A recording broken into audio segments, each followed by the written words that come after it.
when he meets with the Rail Minister. SNP Leader Stephen Flynn. Thank you, Mr. Speaker. We all continue to unequivocally condemn the abhorrent terrorist attack on the Jewish people and the Israeli state. We fully support the defeat of Hamas and, of course, the safe return of all hostages who have been taken. So too, I hope, do we all share the same common humanity of protecting civilians and condemning any acts of collective punishment against the Palestinian people.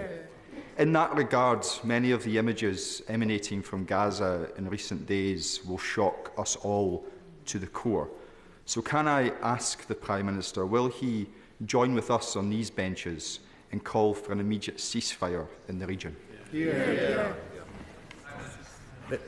Mr. Speaker, we believe that Israel does have a right to defend itself, to protect its people, and to act against terrorism and ensure that the awful attack that we've seen from Hamas cannot happen again.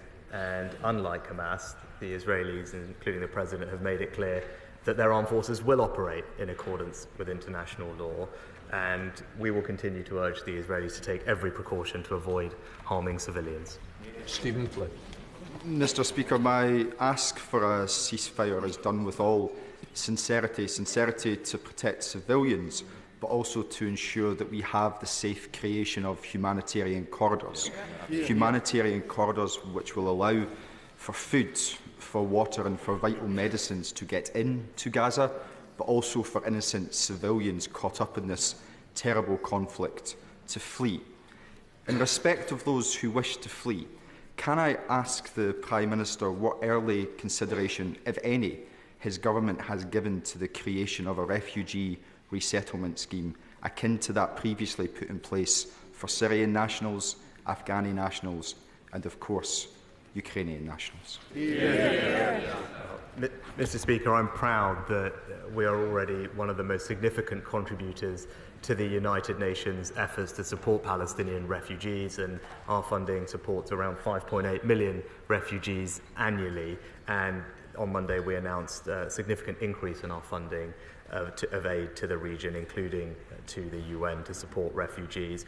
With regard to humanitarian aid, as I said before, we are already working through preemptively moving aid and relief teams into the region, but critically the most important thing is to open up access for that aid to get into Gaza, which is why our conversations with the Egyptians and others are so critical. We continue to work closely with allies to find every way to get that aid to the people who need it as quickly as possible.